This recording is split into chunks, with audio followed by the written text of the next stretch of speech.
Hello guys, welcome to the new video.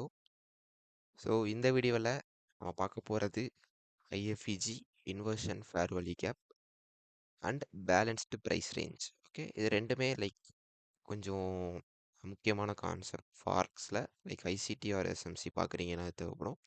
So all credit for the IFEG and balanced price range goes to Inner Circle Trader.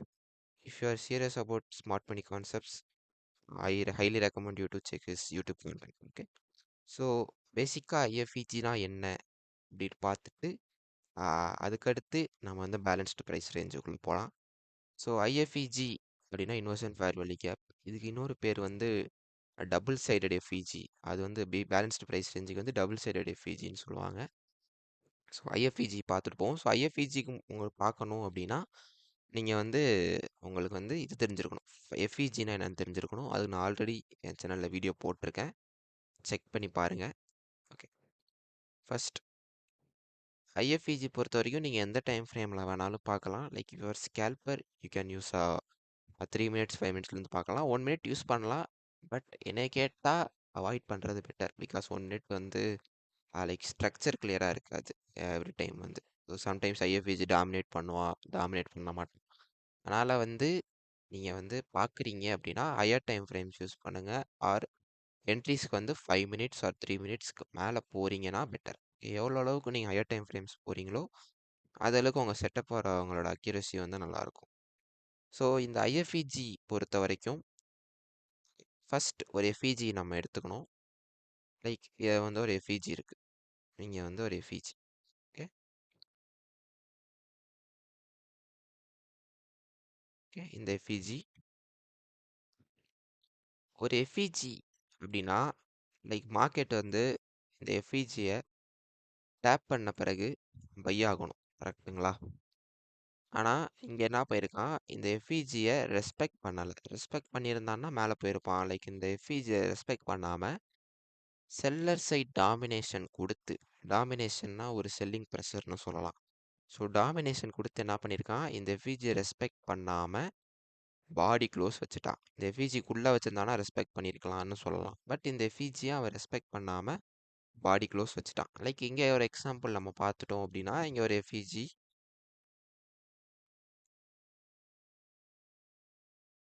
இந்த எஃப்இஜியை அவன் respect பண்ணி இந்த எஃப்இஜியை fill பண்ணிவிட்டு respect பண்ணி பாடி close உள்ளே வச்சுருக்கான், கரெக்டாக? ஆனால் இது இந்த எஃப்இஜி அவன் ரெஸ்பெக்ட் பண்ணாமல் பாடி க்ளோஸ் டாமினேட் பண்ணி இந்த எஃப்இஜியை ரெஸ்பெக்ட் பண்ணாமல் வச்சுட்டான் அப்படின்னா பேசிக்காக இந்த இடத்துல என்ன அர்த்தம் அப்படின்னா செல்லர்ஸ் டாமினேஷன் அதிகம் ஆர் செல்லர்ஸ் அக்ரெஷன்னஸ் அதிகம்.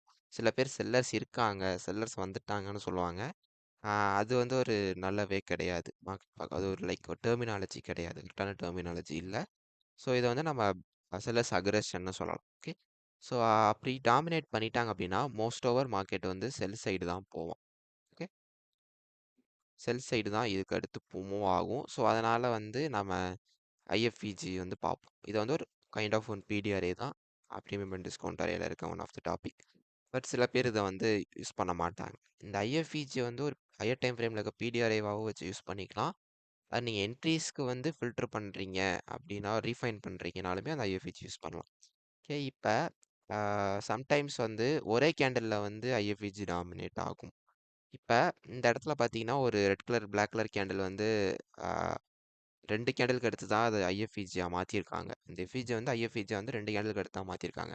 சம்டைம்ஸ் வந்து நிறையா கேண்டில் கழிச்சு கூட மாற்றலாம். இப்போ இங்கே வந்து பார்த்துட்டிங்கன்னா இந்த எஃப்இஜியை வந்து ஐஎஃப்இஜியாக பார்த்தீங்கன்னா ரொம்ப நேரம் கன்சால்டேட் ஆகிட்டு கடைசியாக வந்து இந்த இடத்துல மாற்றி லைட்டாக பாடி க்ளோஸ் வச்சாலும் ஐஎஃப்இஜி தான். ஓகே, ஒரே கேண்டலில் பாடி க்ளோஸ் வச்சாலும் இப்போ இந்த கேண்டில் வந்து இந்த இடத்துல வந்து ஒரே கேண்டலாக ஐஎஃப்இஜியாக மாற்றினாலும் ஐஎஃப்இஜி தான். அதே இது ஒரு 10 கேண்டில் கழிச்சு, ஒரு 5 கேண்டில் கழிச்சு, எத்தனை கேண்டில் கழிச்சும் அந்த எஃப்இஜி அவன் ரெஸ்பெக்ட் பண்ணாமல் டாமினேட் பண்ணிட்டாலும் அது எஃப்இஜி தான். ஓகே, இதை கிளியராக எடுத்துக்கோங்க. ஒரே கேண்டில் டாமினேட் பண்ணணும்னு கிடையாது, எத்தனை கேண்டில் கழிச்சுனாலும் டாமினேட் பண்ணலாம். இப்போ இங்கே எடுத்துட்டோன்னு வச்சுக்கோங்க ஒரு எஃப்இஜி, கரெக்டாக? ஃபஸ்ட்டு இந்த எஃப்இஜிக்கு ரெஸ்பெக்ட் பண்ணியிருக்கோம். எஃப்இஜியோடைய ஆல்மோஸ்ட் ஈக்குலிபிரியம் வந்திருக்கான். ஒரு ஓடி ஈக்குலிபிரியம் 50% லெவல் வந்துட்டு டச் பண்ணிட்டு ரெஸ்பெக்ட் பண்ணியிருக்கான். ஸ்டார்டிங் இனிஷியலாக அந்த எஃப்இஜிக்கு வந்து ரெஸ்பெக்ட் பண்ணியிருக்கான். ஆஃப்டர் என்ன பண்ணியிருக்கான்னு பாருங்க. ஓகே, ஆஃப்டர் வந்து இங்கே ரெஸ்பெக்ட் பண்ணிட்டு அடுத்து வந்து அந்த ஐஎஃப்இஜியை டாமினேட் பண்ணிட்டான். இப்படின்னா அது ஐஎஃப்இஜி தானா ப்ரோ? சரி, இந்த எஃப்இஜியை டாமினேட் பண்ணிட்டான். இப்படின்னா அது ஐஎஃப்இஜி தானா? எஸ், இது ஐஎஃப்இஜி.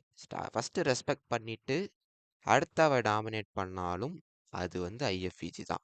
ஐஎஃப்இஜி தான். அது எத்தனை கேண்டில் கழிச்சு அதை வந்து டாமினேட் பண்ணாலும், லைக் ஒரே கேண்டில் டாமினேட் பண்ணாலும் ஐஎஃப்இஜி தான். சம்டைம்ஸ் ஒரே கேண்டில் டாமினேட் பண்ணுச்சுன்னா ப்ராபபிலிட்டிஸ் உங்களுக்கு அதிகம். இப்போ இங்கெல்லாம் பார்த்துட்டீங்க அப்படின்னா ஒரே கேண்டில் டாமினேட் பண்ணியிருப்பான். ஸோ இது ப்ராபபிலிட்டிஸ் அதிகம். பட் இது லோயர் டைம் ஃப்ரேம்ஸ். நம்ம ஹையர் டைம் ஃப்ரேம்ஸில் பார்க்குறதுக்கு லைக் எப்படி சொல்கிறது, லைக் அக்யூரசி நல்லாயிருக்கும். ஓகே, வேறு எக்ஸாம்பிள் இந்த ஐஎஃப்இஜினா இவ்வளோதான் சிம்பிள். ஒரு எஃப்இஜி எப்போ ஃபெயில் ஆகுதோ அது ஐஎஃப்இஜி. ஓகே, ஐஎஃப்இஜியாக மாறும். இப்போ அந்த ஐஎஃப்இஜியை பேஸ் பண்ணி எப்படிலாம் என்ட்ரிஸ் எடுக்கலாம் அப்படின்னு பார்ப்போம். இதுக்கு நான் உங்களுக்கு வந்து ஹையர் டைம் ஃப்ரேம்ஸ் கூட நான் போய் காமிக்கிறேன்.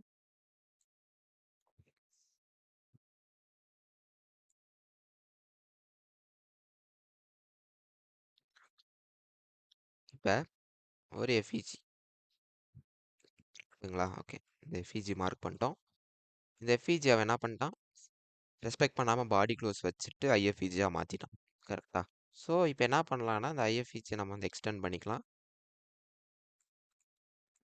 இப்போ சம்டைம்ஸ் மார்க்கெட் என்ன பண்ணுன்னா இந்த ஐஎஃப்இஜிக்குள்ளே வரும்போதே லைக் ஒரு ரிஜெக்ஷன் கொடுத்துட்டு ரிவர்ஸ் ஆகும். அது சம்டைம்ஸ் என்ன பண்ணும் 50% வரைக்கும் மார்க்கெட் வந்து வரும். இது வந்து 50% வரைக்கும் வந்திருக்கு. இந்த ஐஎஃப்இஜியோட 50% வந்துட்டு நமக்கு என்ன பண்ணியிருக்கு அப்படின்னா ரிவர்ஸ் ஆகிருக்கு.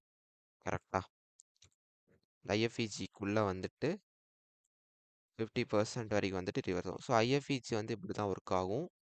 இப்போ எக்ஸாம்பிளுக்கு நீங்கள் வந்து ஒரு ஐஎஃப்இஜி மார்க் பண்ணிட்டீங்க. ஓகேவா? இது இப்படி தான் ஐஎஃப்இஜி கிரியேட் ஆயிடுச்சு இந்த இடத்துல. மார்க்கெட் வந்து திருப்பி அந்த ஐஎஃப்இஜிக்கு வரும்போது ரிவர்ஸ் ஆகும். ஓகே, இது கூட extra confirmation like SMTs, change in state of delivery, strong displacement, அது எதனா எக்ஸ்ட்ரா பார்க்குறீங்களோ அது உங்களுடைய ரீஃபைன்மெண்ட் பொறுத்து இருக்கு. Same scenario on buy side. இப்போ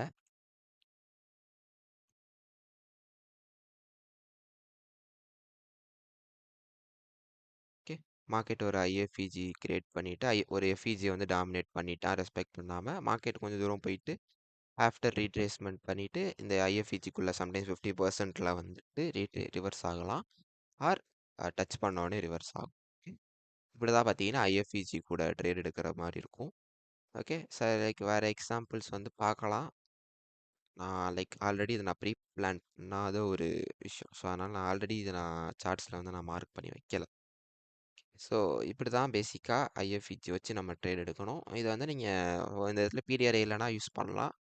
ஆர் உங்களுக்கு பிடிஆர்ஐ ரீஃபைன்மெண்ட் பண்ண போகிறீங்க. இப்போ ஒரு 1 ஹவரில் நீங்கள் ஏதோ ஒரு பிடிஆர்ஐ பார்க்குறீங்க, இந்த இடத்துல என்ட்ரி போட போகிறீங்கன்னா நீங்கள் 3 மினிட்ஸில் லைக் ஷிஃப்ட் பார்ப்பீங்கல்ல, ஒரு change in state of delivery பார்த்த பிறகு நீங்கள் ஐஎஃப்இஜியில் என்ட்ரி போடலாம். ஓகே, அந்த மாதிரியும் நீங்கள் இதை யூஸ் பண்ணலாம். இப்போ பேலன்ஸ்டு ப்ரைஸ் ரேஞ்ச் அப்படின்னா என்னென்னு பார்த்துருவோம்.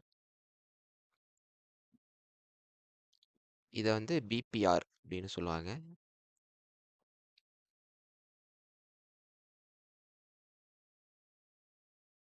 Balanced price range. Balanced price ரேஞ்சுக்கு இன்னொரு பேர் பார்த்தீங்கன்னா டபுள் சைடட் எஃப்இஜி. பேசிக்காக சிம்பிளாக நான் சொல்லணும் அப்படின்னா ஒரு ஐஎஃப்இஜிக்குள்ள ஒரு எஃப்இஜி ஆர் ஒரு எஃப்இஜிக்குள்ள ஒரு ஐஎஃப்இஜி இருக்குது அப்படின்னா அதான் balanced price range. For example